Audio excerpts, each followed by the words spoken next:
하나님 말씀을 봉독합니다. 사도행전 17장 1절에서부터 9절까지와 32절에서 34절을 교독합니다. 그들이 암비볼리아와 아볼로니아로 다녀가 데살로니가 이르니 거기 유대인의 회당이 있는지라. 바울이 자기의 관례대로 그들에게로 들어가서 새 안식일에 성경을 가지고 공론하며 뜻을 풀어 그리스도가 해를 받고 죽은 자 가운데서 다시 살아나야 할 것을 증언하고 이르되 내가 너희에게 전하는 이 예수가 곧 그리스도라 하니 그 중에 어떤 사람 곧 경건한 헬라인의 큰 무리와 적지 않은 기부인도 권함을 받고 바울과 신라를 따르나 그러나 유대인들은 시기하여 저자였던 불량한 사람들을 데리고 때를 지어 성을 소동하게 하여 야손의 집에 침입하여 그들을 백성에게 끌어내려고 찾았으나 발견하지 못함에 야손과 몇 형제들을 끌고 읍장들 앞에 가서 소리 질러 이르되 천하를 어지럽게 하던 이 사람들이 여기도 이르매 야손이 그들을 맞아들였다. 이 사람들이 다 가이사의 명을 거역하여 말하되 다른 인구 곧 예수라는 이가 있다 하더이다 하니 무리와 읍장들이 를 듣고 소동하여 야손과 그 나머지 사람들에게 보석금을 받아 놓아 주니라. 32절에서 34절 다 함께 읽습니다. 시작. 그들은 죽은 자의 부활을 듣고 어떤 사람은 조롱도 하고 어떤 사람은 이 일에 대하여 내 말을 다시 듣겠다 하니 이에 바울이 그들 가운데서 떠나매 몇 사람이 그를 가까이하여 믿으니 그 중에는 아레오바고 관리 디오누시오와 다말이라 하는 여자와 또 다른 사람들도 있었더라. 아멘. 아멘. 오늘 예배하는 여러분에게 성령의 충만함이 여러분 심령마다 채워지는 은혜가 있기를 주님의 이름으로 축복합니다. 아멘. 단어 가운데 반응이라고 하는 단어가 있습니다. 이 단어는 어떤 자극에 대하여 어떤 현상이 일어나는 걸 말합니다. 어떤 자극이 오면 현상이 나로부터 일어나는 것. 그래서 삶 속에는 다양한 반응들이 일어날 수가 있습니다. 누군가가 나에게 이야기할 때 그 이야기를 듣고 나타나는 반응도 있을 것이고 감정적인 반응도 있을 것이고 행동적인 반응도 있을 겁니다. 그럴 때에 우리 믿음의 사람들은 어떤 믿음의 반응을 일으킬 것인가라고 하는 거죠. 히브리서 11장을 보면 삶 속에 일어난 일들에 대해서 믿음에 대한 반응을 소개하고 있습니다. 믿음이 뭐냐? 어떤 사실을 믿는 마음입니다. 내 마음속에 어떤 사실을 믿어요. 그러면 그것은 뭘 믿느냐? 내 안에 하나님이 나와 함께 한다고 하는 사실, 그거를 마음으로 믿으며 그 믿음 가지고 하나님을 의지하는 겁니다.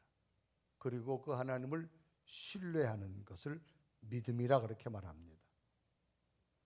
근데 하나님을 본 자가 없습니다. 그럼 하나님을 어떻게 믿을 수 있을까요?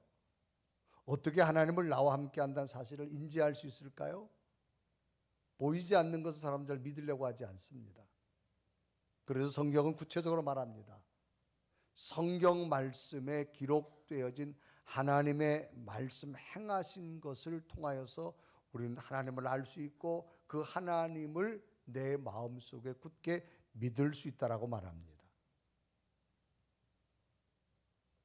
그래서 그 하나님께서 말씀을 통하여 주신 것을 가지고 우리는 하나님의 믿음으로 말미암아 그 하나님께서 이루시는 모든 일들이 내 삶의 현상에 그대로 나타나게 되어지는 것, 또 그것이 믿음의 증거로 나타나는 것이라고 말합니다. 그래서 히브리서 11장 1절은 이렇게 기록하죠. 믿음은 바라는 것들의 실상이요 보이지 않는 것들의 증거라 그랬습니다. 믿음은 뭐냐? 하나님을 믿는 거예요. 하나님을 어떻게 믿느냐? 기록된 말씀을 통해서 믿는 겁니다. 그래서 히브리서 11장 3절은 기록하죠. 믿음으로 모든 세계가 하나님의 말씀으로 지어진 줄을 아나니 보이는 것은 나타난 것으로 말미암아 된 것이 아니니라. 그러면서 우리처럼 눈에 보이지 않은 하나님을 우리보다 먼저 이 땅에 살아 믿음의 선조들이 그 하나님을 믿음으로 나타난 모든 증거들을 성경에 소개하고 있다라고 기록합니다. 그리고 히브리서 11장 2절은 기록하죠. 선진들이 이로써 증거를 얻었느니라. 믿음의 선조들이 눈에 보이지 않은 하나님, 기록된 하나님의 말씀을 믿고 살았더니까 하나님께서 행하는 놀라운 일들을 믿음의 선진들이 증거를 얻었다. 증거는 뭐냐? 분명한 근거입니다. 그러므로 오늘 우리들도 보이지 않는 하나님이시지만 그러나 기록된 말씀을 통해서 믿음을 가지고 우리 삶에 어떤 현상이 나타난다 할지라도 믿음의 반응으로 믿음으로 살기를 원하는 겁니다. 아멘. 자, 역사적 기록을 본다면 주 1세기 말에 로마에 도미티아누스 황제가 있습니다. 이 사람은 굉장히 기독교를 심하게 박해를 했습니다. 이런 극심한 박해 상황에서도 신자들은 믿음의 반응 속에 뭘 나타내느냐? 믿음을 보였어요. 왜? 내 속에 하나님이 있으니까. 그러므로 박해가 너무너무 크다 할지라도 내 믿음의 반응은 뭐냐? 믿음의 길, 하나님을 붙드는 삶의 모습으로 증거를 나타내기 시작합니다. 이러한 때 특별한 한 사람을 소개한다면 사도 요한이라고 하는 사람이 있습니다. 이 사람은 엄청난 박해 가운데 후에는 아주 섬으로 유배됩니다. 밤모섬이라는 곳으로 유배가 되어지지요. 그곳에서 나이가 이제 늙었습니다. 돌을 캐고 돌을 나르고 아주 중노동을 해야만 살아갑니다. 그런 모진 환경 속에서도 이들은 하나입니다. 하나님이 오늘도 나와 함께 하십니다. 아멘. 그러므로 그 하나님이 내게 있으므로 나는 희망을 품고 살아갑니다. 아멘. 그래서 이 사람은 그 육체 연세가 들었음에도 불구하고 돌을 나르고 돌을 캐고 심한 유배되어지 그 삶을 살아가면서 늘 하나님이 나와 함께한 믿음으로 그 돌 위에서 무릎을 꿇고 기도합니다.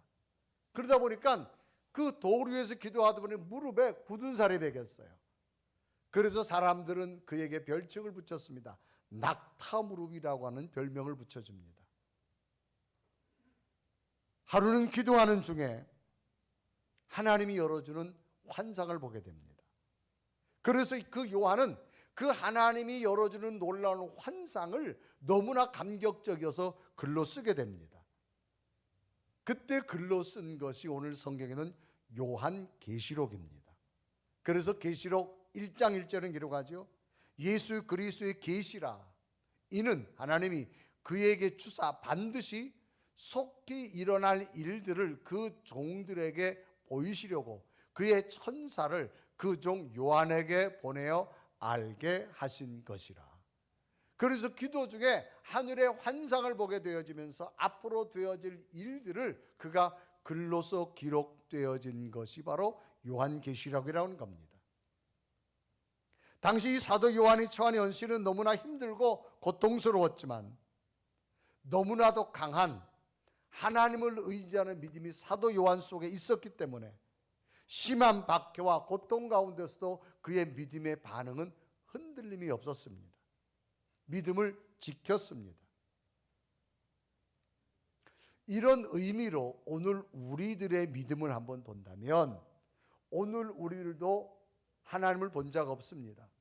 하나님의 말씀이 기록된 성경을 통해서 하나님을 알게 됐습니다. 그러면 그 하나님이 오늘도 내 삶의 믿음의 반응에 얼마만큼의 믿음을 가지고 있을 것인가라고 하는 겁니다. 우리의 삶 속에도 사도 요한처럼 예기치 못한 밤모섬 같은 고통스러운 순간이 있을 수도 있습니다. 이유 없는 불안이 있을 수도 있고 예기치 못한 사고가 나타날 수도 있고 감당이 어려운 시련이 올 수도 있고 육체의 질병이라는 것이 내게 고난으로 다가올 때가 있습니다.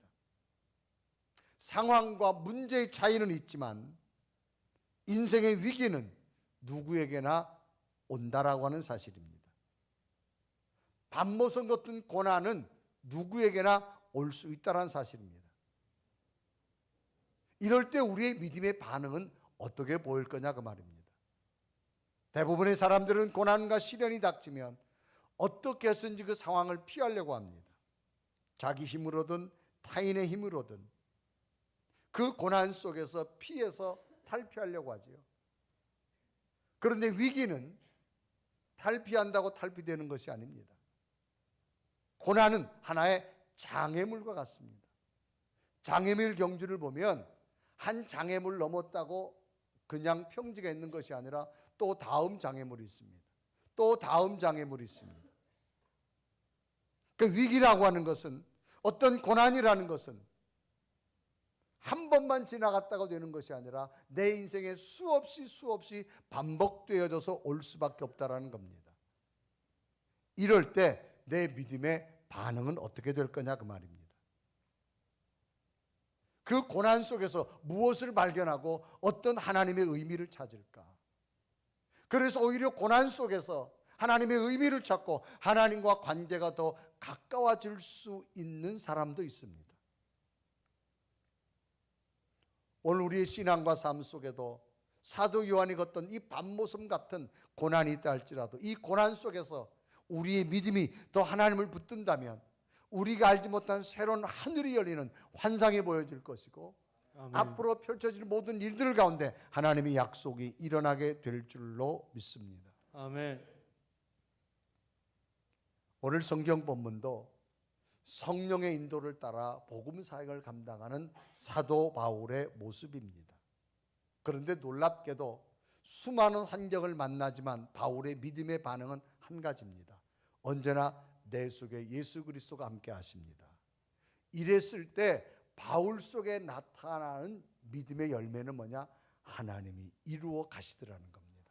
아멘. 오늘 본문 배경도 보면 AD 50년경에 이른 봄에 이제 2차 전도 여행을 떠난 바울 일행입니다. 성령의 인도를 받아서 아시아 쪽으로 가려고 그랬지만 성령께서 유럽 쪽으로 가라 그래서 헬라 문명이 나타난 이 마게도냐, 유럽의 첫 관문인 이 마게도냐 땅에 가서 빌립보 성에 이르게 되지요. 전혀 준비하지 않았는데 그곳에 루디아란 여인을 통하여서 그의 마음을 강권적으로 성령께서 변화시켜 주었고, 이 루디아를 통해서 복음을 전하는 교두보, 전진기지 역할을 합니다. 그래서 빌립보 성을 다니다가 하루는 귀신 들린 점장이 여인을 만나서 그 속에 귀신 있는 것을 깨닫고 예수 그리스도 이름으로 귀신을 쫓아내자 오히려 바울에게는 엄청난 고난이 왔습니다. 귀신을 쫓아낸 것 때문에 매를 맞게 되어지고 감옥에 갇히는 고난의 상황이 당해졌습니다. 그래서 매를 맞고 심하게 옥에 갇혔지만 놀랍게도 바울 속엔 하나입니다. 이 상황 속에서도 나는 하나님이 나와 함께함을 믿습니다. 그 믿음을 붙들었을 때 기도하고 싶어졌어요. 찬송하고 싶어졌어요. 그래서 감옥에 갇히면서도 큰 소리로 기도하고 찬송하였을 때 놀랍게도 하나님께서는 큰 지진을 일으켰고 옥문이 열리게 만들었고 손과 발에 맺혔던 모든 것이 풀어지고 아멘. 다시금 건져지는 역사를 보게 됩니다. 아멘. 이래서 빌립보 교회가 세워지게 되어집니다. 그래서 계속해서 이제 바울이 데살로니가로 왔습니다. 또 아덴으로 갔습니다. 다시 또 여러 곳을 이동하면서 이 바울에게는 또 다른 현상과 일들이 나타났을 때 바울에게는 어떤 믿음의 반응을 보였고 그 믿음의 반응에 따라 어떤 하나님이 이루어졌는가를 보면서 우리의 삶 속에도 위기는 하나의 장애물 같습니다. 한 곱이 넘기면 또 한 곱이 찾아오는 것이 우리의 인생인데 그럴 때마다 우리는 믿음을 붙들고 어떻게 삶을 살아가고 하나님의 이루심을 보아야 될 것인가 바울을 통해 깨닫고 고난이지만 하나님께서 날마다 이루어지는 놀라운 일들이 여러분에게 있기를 주님의 이름으로 축복합니다. 아멘. 이제 빌립보를 떠나서 바울이 간 곳이 데살로니가입니다. 자, 이 데살로니가 바울 일행이 도착한 데살로니가는 자유도시입니다. 항구가 있어서 일찍부터 무역이 굉장히 발달됐습니다. 로마의 지배하에 있었지만 지방 자치권을 뒀습니다. 자유가 있는 도시였습니다.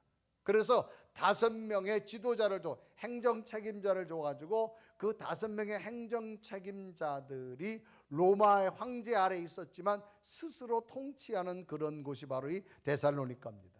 그래서 성경은 이 행정 책임자를 읍장이라 그렇게 표현하기도 합니다.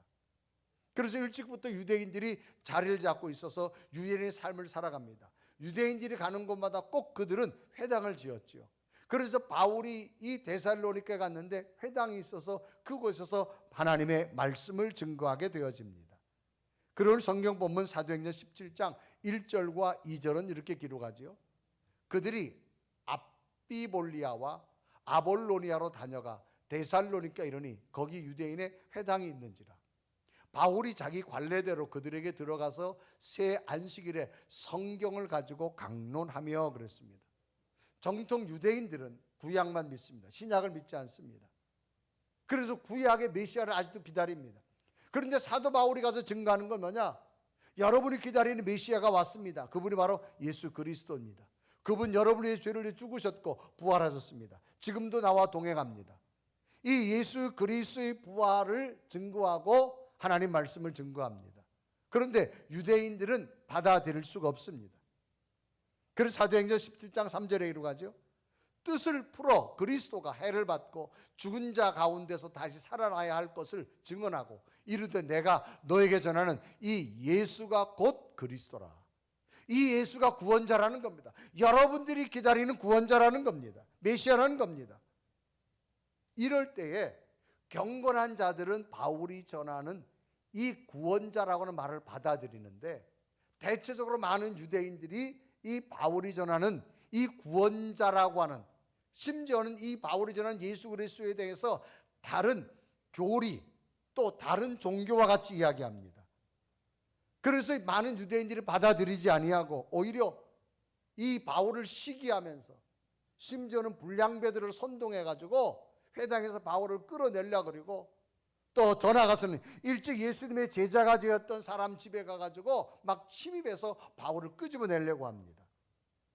그래서 사도행전 17장 5절은 그때 장면을 이렇게 설명하죠. 그러나 유대인들은 시기하여 저자의 어떤 불량한 사람들을 데리고 때를 지어 성을 소동하게 하여 야손의 집에 침입하여 그들을 백성에게 끌어내려고 찾았으나 이들은 막 소동을 합니다. 바울이 전한 예수 그리스도를 믿지 않습니다.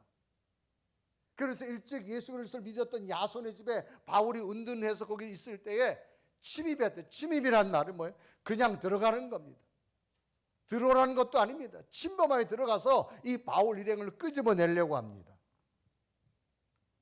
유대인들은 자신들의 우월성을 강조하며 복음을 받아들이지 않습니다. 오히려 복음을 회방합니다. 왜 사람들은 회방할까요? 자기 생각과 맞지 않기 때문에 회방하는 겁니다. 자기의 관념과 자기의 사상과 맞지 않기 때문에 이 복음을 받아들이지 않는 겁니다. 하나님의 복음이 들어오려면 내 속에 있는 나를 깨뜨려야만 하나님의 말씀이 들려지고 하나님 말씀이 받아지고 하나님 말씀이 이해되기 시작합니다. 아멘. 죄인된 인간은 자기를 깨뜨리지 않고는 하나님의 말씀은 하나님의 말씀으로 들려오지가 않습니다. 그런데 내가 죄인인 걸 인정하는 순간 성경 말씀은 나를 위한 말씀이 돼가지고 한 말씀 한 구절 하나가 나로 하여금 나를 새롭게 만들고 용기 있게 만들고 다시 한번 도전할 수 있게 만드는 것이 바로 하나님의 말씀입니다. 아멘. 그래서 그 말씀을 듣다가 하나님의 진리가 찾아지고 하나님의 새로운 세계가 발견하게 되어지고 내가 믿음으로 서게 되는 것. 마치 이런 겁니다. 우리는 어두움과 빛을 비교하게 되지요. 어두움은 죄악을 상징합니다. 부정을 상징합니다. 빛은 밝음을 이야기합니다. 희망을 이야기합니다. 믿음은 어디에 생기느냐? 내 마음속에 하나님을 믿는 거예요. 여러분들이 여기 앉아 있다고 그냥 믿음이 있는 것도 아닙니다. 내 마음속에 지금 하나님을 얼마나 채우고 있느냐가 중요합니다. 아멘. 그러니까 내 마음속에 하나님이 없으면 인간은 뭐냐? 죄성을 가지고 있습니다. 죄성. 인간은 태어나면서 죄를 가르쳐주지 않았는데도 죄에 대해서는 사람들이 아주 잘합니다.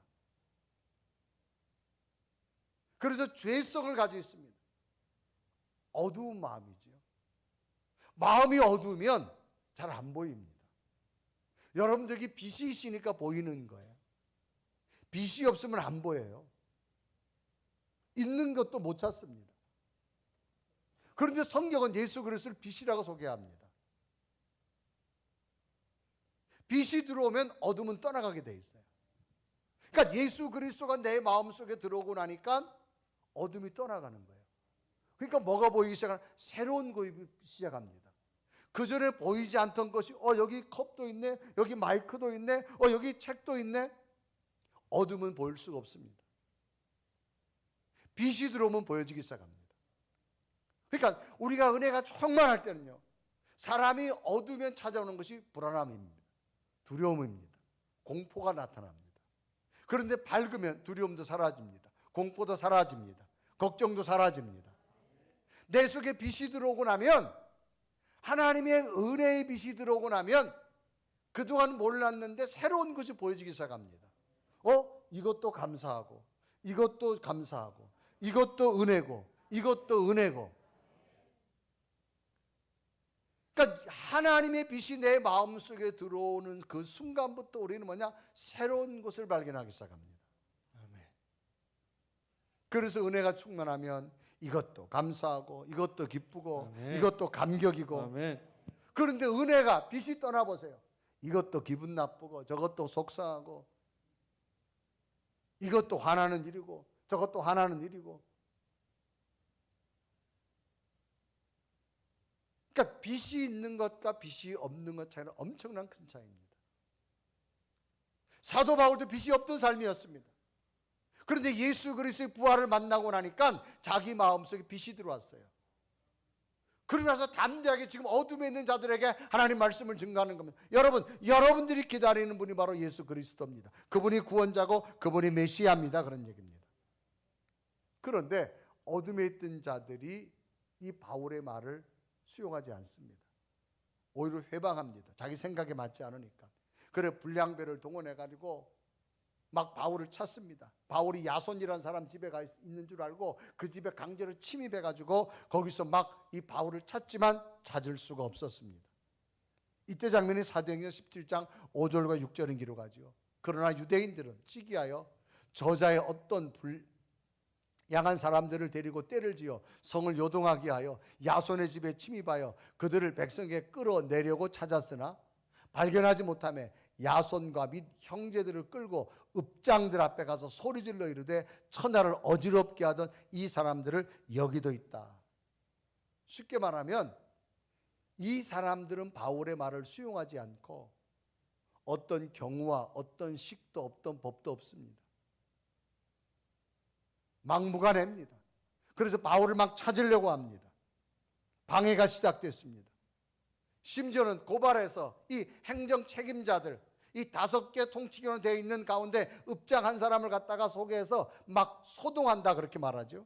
그래 8절에 이르가죠. 무리와 읍장들이 이 말을 듣고 소동하여 그렇습니다. 여러분 소동이 뭐예요? 사람들이 놀라거나 흥분하여 시끄럽게 법석거리고 막 떠들어대는 일을 소동이라고 말합니다. 복음을 받아들이면 내 말씀이 되는데 받아들이지 않으면 그때부터 사람은 화를 내기 시작합니다. 막 소동하기 시작합니다. 왜? 자기하고 맞지 않다 이 말입니다. 빛과 어둠은 맞을 수 없습니다. 빛이 들어가야만 어둠이 물러갑니다. 내 속에 하나님이 함께 계신 믿어질 때 감사가 찾아오고 평안이 찾아오고 아멘. 즐거움이 찾아올 수 있는 겁니다. 아멘. 그런데 놀랍게도 이런 가운데서 성경은 기록합니다. 경건한 자들을 예비해 놓았다고 말합니다. 그래서 사도행전 10장 4절에 말하죠. 그 중에 어떤 사람 곧 경건한 헬라인의 큰 무리와 적지 않은 귀부인도 권함을 받고 바울과 실라를 따르니 그랬습니다. 많은 유대인들이 지금 바울을 막 선동하고 막 바울을 죽이려고 그러고 바울에게 고난을 주려고 하지만 그래도 그 가운데 소수의 사람들이 바울의 말을 듣고 하나님의 말씀으로 받아들인 자가 있었다는 겁니다. 이것이 데살로니가에 있었습니다. 두 번째 바울이 간 곳이 베레아입니다. 자, 그래서 이제 데살로니가 떠나서 베레아로 왔어요. 자, 이 베레아로 와보니까 이 베레아는 너무너무 달라요. 그것도 유대인들에 가서 있어서 회당에 가서 말씀을 증거하는데 놀랍게도 이 사람들은요 얼마나 사람들이 좋은지 몰라요. 바울의 말을 정중하게 아주 더 너그러운 마음으로 간절함으로 받기 시작합니다. 아주 굉장히 긍정적으로 바울의 말을 들었다고 당시를 기록합니다. 그래서 사도행전 17장 11절은 기록하죠. 베레아에 있는 사람들은 데살로니가에 있는 사람들보다 더 너그러워서 간절한 마음으로 말씀을 받고 이것이 그러한가 하여 날마다 성경을 상고함으로 그랬습니다. 특별히 어떤 사람들이 받았느냐? 당시 헬라 사람들이 이곳에 와서 많이 살았습니다. 헬라 사람들이 와가지고 유대인이 있다 보니까 자동적으로 유대교로 들어갑니다. 이 사람들이 바울의 말을 듣고 유대교를 버리고 그리스도에게 돌아오는 역사가 나타났습니다. 정말 또 헬라 시대 귀부인들이, 그러니까 지역의 상류층들이 복음을 받아들였는데 얼마나 너그럽게 받아들였다고 말하죠. 그래서 사도행전 17장 12절에 이르고 하죠.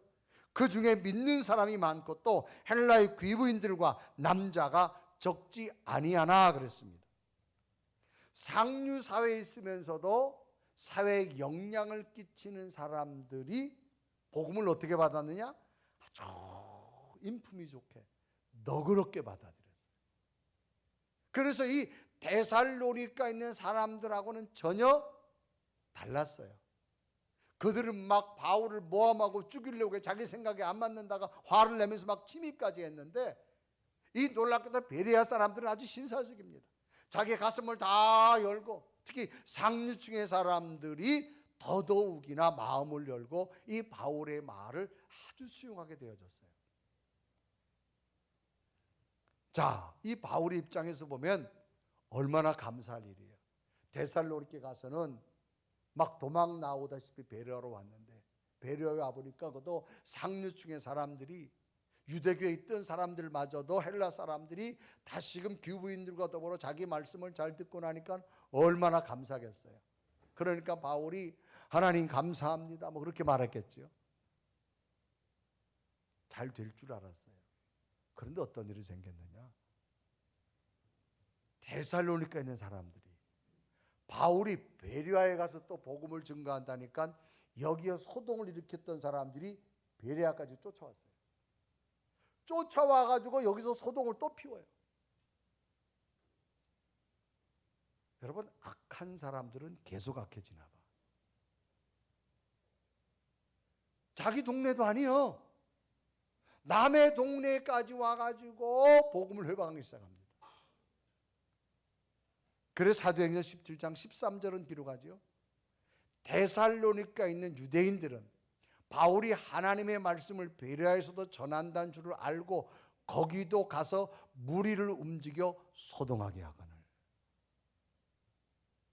어떻게 이런 일이 있을 수 있어요? 식도 법도 없는 사람은 끝없이 식도 없이 인생을 살아가는 것 같아요. 이 데살로니가 이 무리를 일으켰던 사람들이 이 베레아까지 와가지고, 그런데 놀랍게도 바울이 희망이 뭐냐?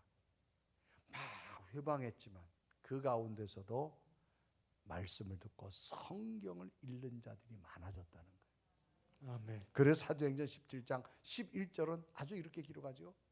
베레아에 있는 사람들은 데살로니가에 있는 사람들보다 더 너그러워서 간절한 마음으로 말씀을 받고 이것이 그런가요? 날마다 성경을 상고함으로. 회방자가 여기까지 왔지만 그래도 하나님은 또 저들의 마음을 열어서 날마다 성경을 읽는 자, 은혜에 머무는 자, 하나님을 섬기는 자를 예비해 놓은 줄로 믿습니다. 아멘. 그래서 바울이 이제 또 어디를 갔느냐? 세 번째는 아덴이라는 곳을 갑니다. 이 아덴은 내륙 지방입니다. 항구 도시에서 이제 한 8km 떨어진 곳인데 이 아덴이라는 이름은 아테네의 여신을 기념해 세운 도시가 이 아덴입니다. 그래서 이 아덴은 헬라 세계 종교, 예술, 철학, 학문 아주 이런 거에 최고의 산실입니다. 이 아덴에는 공식적으로 300여 개의 이 우상 신전이 있었고요. 우상만 해도 약 3만여 개가 있었어요. 그래서 이 아덴은 얼마나 우상의 도시인지 사람 만나는 것보다 지나가다 우상 만나는 게 훨씬 많을 정도였습니다. 그런데 이곳에 가서도 복음이 말씀을 증거합니다. 특별히 아덴은 굉장히 철학적이고 학문적이기 때문에 여기는 어떤 하나의 구심점이 있었는데 이건 뭐냐? 아레오바고라는 것입니다. 이건 뭐냐? 귀족들의 연합체입니다. 여기에서 그 아덴에 있는 모든 정치, 경제, 예술, 문화, 심지어 재판까지 하는 것이 아레오바고, 우리나라로 말하면 국회와 같은 곳이죠. 아주 귀족 중의 사람들이 모여 있습니다. 이곳에 가서 바울이 하나님의 말씀을 증거하는데 동일합니다. 여러분들이 기다리는 메시아는 오셨습니다. 예수 그리스도이십니다. 그분은 죽었지만 부활하셨다라고 말합니다. 아멘. 그래서 사도행전 17장 16절에 이루어가죠. 바울이 아덴에서 그들을 기다리다가 그 성에 우상이 가득 것을 보고 마음이 격분해서 갔더니 우상이 얼마나 많은지 마음이 격분합니다. 그래서 이 아레오바고에 가서 그 귀족들을 향해서 말씀을 증거하는데 19절에 보면 그를 붙들어 아레오바고로 가며 말하기를 내가 말하는 이 새로운 가르침이 무엇인지 우리에게 알 수 있겠느냐.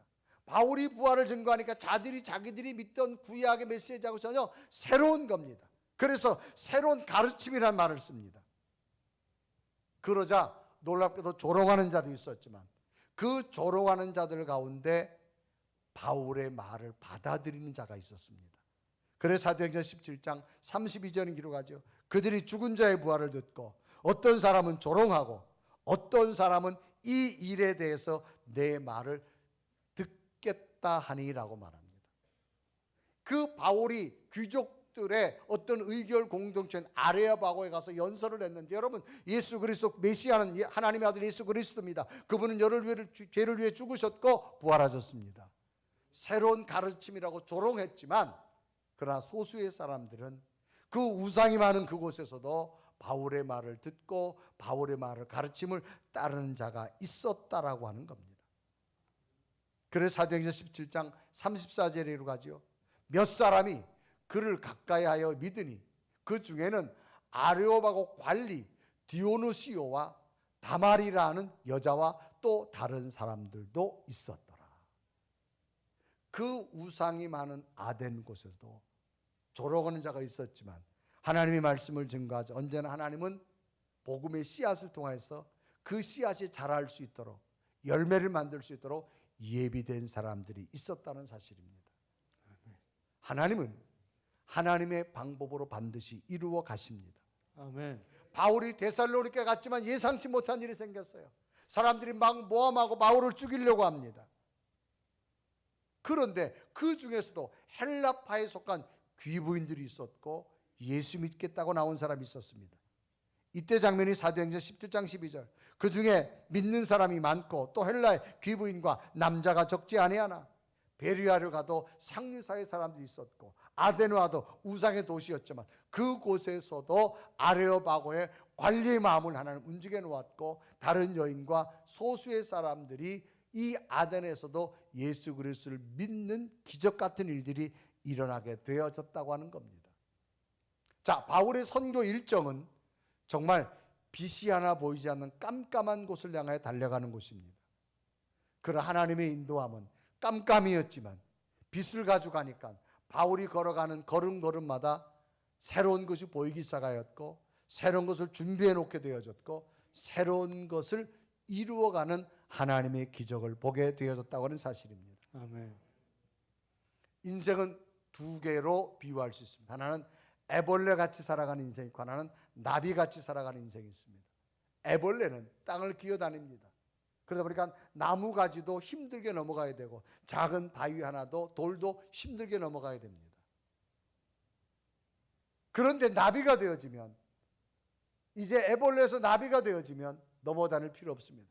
날아다니면 됩니다. 나무가지도 문제가 되어지지 않고 작은 돌멩이도 문제가 되지 않습니다. 우리 속에 하나님의 은혜로 나비 같은 믿음의 삶을 가진다면 우리 속에 찾아오는 수많은 인생의 고난과 문제가 문제로 끝나지 아니하고 오히려 문제를 딛고 일어서는 또 다른 하나님의 계획이 실현될 수 있는 은혜의 출발이 되어진다라고 하는 사실입니다. 아멘. 2022년 어느덧 11월 중반까지 왔습니다. 여러분 지나온 삶을 감안해 보십시오. 어떤 삶을 살았어요? 예상치 못한 고난도 있었고 어려움도 있었고 여러 가지 근심과 염려도 있었지만 여러분은 애벌로로 지나오셨습니까? 아니면 문제를 넘어서 나비처럼 날아오셨습니까?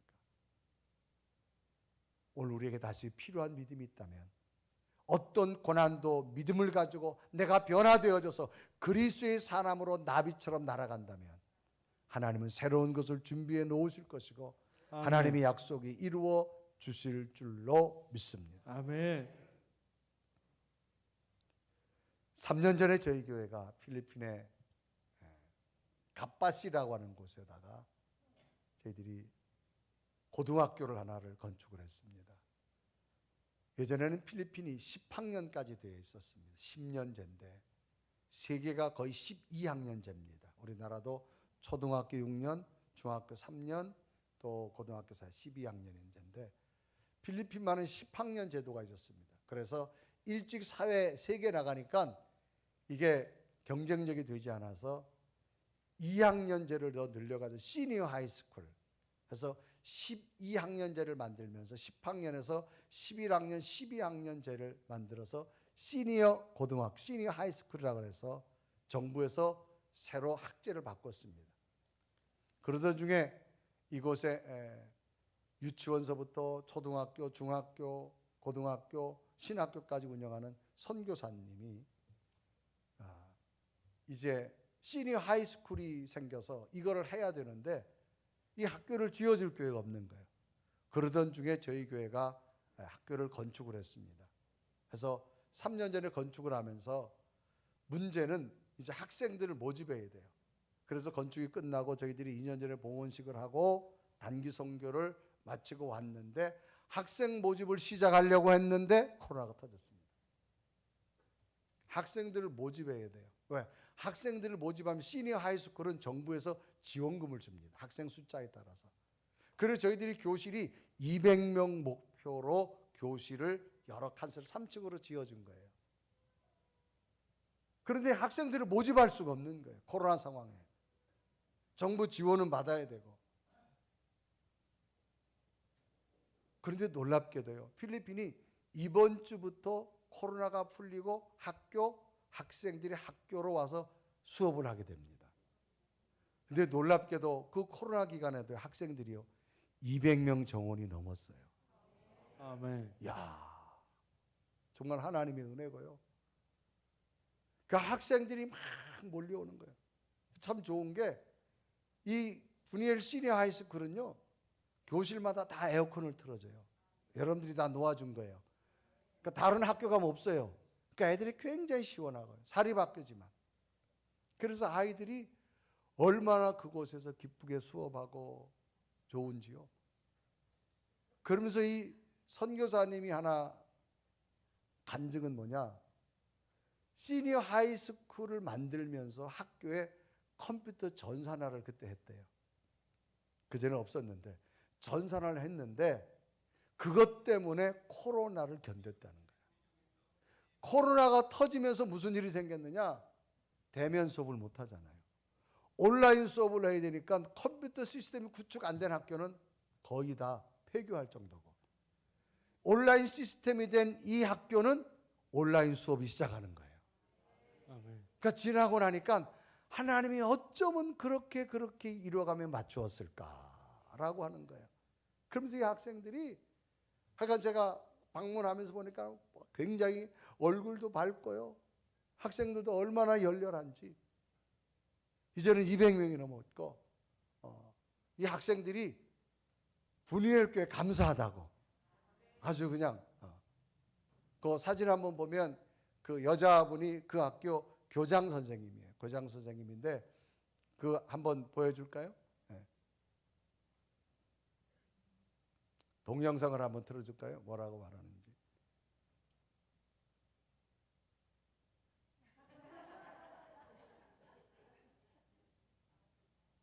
자, 저분이 교장 선생님입니다.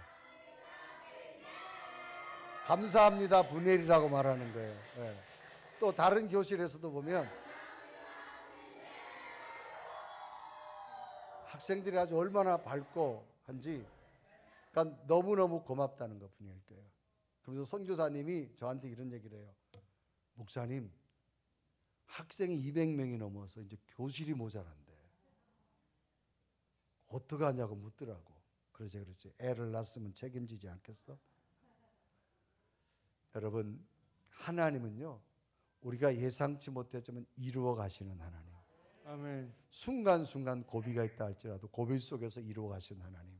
아멘. 데살로니가에서도, 베레아에서도, 아덴에서도 정말로 칠흑같이 어두운 복음의 현장이었지만 바울 속에 분명한 은혜의 빛, 예수 그리스도의 빛을 비추고 나갈 때에 없던 것이 보여지고, 아멘. 없던 것이 찾아지고, 아멘. 이것이 하나님의 은혜입니다. 우리 속에 예수 그리스도 있다면, 그전에는 불평이요 원망이었는데 하나님 은혜가 채워지고 나니까 이것도 감사하고, 아멘. 저것도 감사하고, 아멘. 이것도 기쁘고, 저것도 행복하고, 그런 은혜의 삶이 여러분에게 만들어질 줄로 믿습니다. 아멘. 오늘도 예수 그리스도 안에서 하나님이 이루어지는 놀라운 일들을 만들어가는 여러분 되기를 주님의 이름으로 축복합니다. 아멘. 우리 한번 고백하며 찬양할까요? 하나님은 한 번도 우리를 실망시킨 적이 없습니다. 그 약속을 이루신 하나님, 지금도 약속대로 하나님 이루어질 줄 믿습니다. 우리 고백하며 찬양합니다.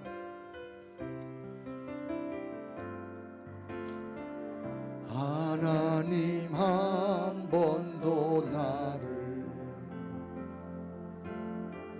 실망시킨 적 없으시고, 언제나 공평과 은혜로, 언제나 공평과 은혜로 나를 지키셨네.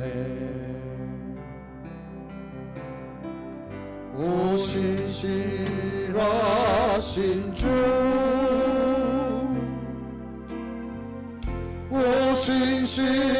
오신실하신 주, 내 너를 떠나지도 않으리라. 내 너를 떠나지도 않으리라. 내 너를 버리지도 않으리라. 약속하셨던 주님,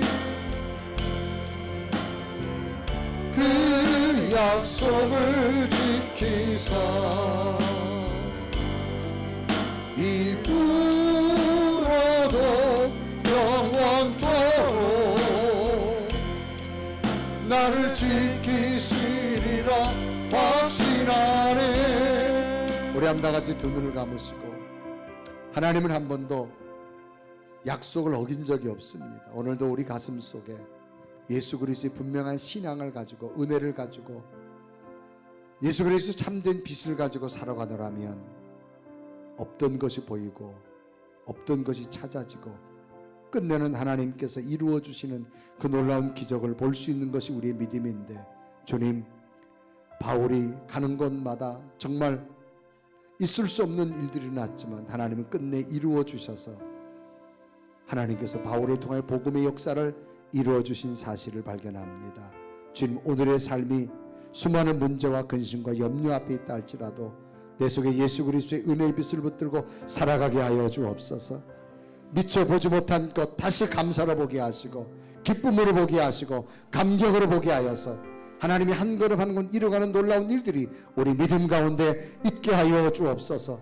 오늘도 바울 가슴 속에 있던 예수 그리스도의 부활의 기쁨과 부활의 빛이 내게도 있게 하여 주셔서, 믿음, 내 마음속에 믿는 겁니다. 하나님이 나와 함께하는 겁니다. 그 믿음으로 오늘도 살아갈 수 있는 능력을 부어 주시옵소서. 아멘. 바울 속에 주었던 믿음 내게도 부어 주셔서 더 큰 하나님의 약속을 보게 하시고, 하나님의 약속을 따라가게 하시고, 그 약속 속에 이루어지는 놀라운 기적들을 보는 믿음 되게 하여 주옵소서. 주님, 바울에게 주었던 성령의 능력 이 시간도 내게도 부어 주셔서 하나님의 이루어 가심을 보게 하여 주옵소서. 간절히 고백하며 기도드립니다. 살아계신 주님, 이 이 시간도 주 앞에 기도합니다. 간구합니다. 하나님, 당신의 약속을 믿고 기도합니다. 당신의 은혜 앞에 나아갑니다. 하나님의 온전하신 믿음으로 따라갑니다. 오 살아계신 주여, 성령의 주여, 하나님의 크고 놀라운 일들을 통해 나타나게 하나님, 주님 내 속에 부어주시고 바울 속에 주었던 예수 그리스도의 능력이 우리 속에도 나타나게 원합니다. 우리 속에도 함께하게 원합니다. 성령님 나를 통해 나타나게 하시고 하나님의 기적으로 함께하시고 하나님 능력으로 임하소서. 날마다 하나님의 이루어가심을 볼 수 있도록 성령께서 인도하게 원하오니 주여 내게 은혜 위에 능력을 주시고 하나님의 능력으로 능력하시고 인도하여 주옵소서. 아멘. 이후로도 영원토록 나를 지키시리라 확신하네. 살아계신 하나님, 오늘도 바울의 사역 속에서 이루어가신 하나님의 능력을 말씀을 통해 깨닫고 그 말씀이 내게 주신 말씀으로 들려지게 하신 하나님 감사합니다. 있을 수 없는 데살로니가처럼 베레아처럼 깜깜한 아덴이었지만 하나님은 예비된 자를 준비해 놓으셨고 하나님의 일을 이루어 가심을 봅니다.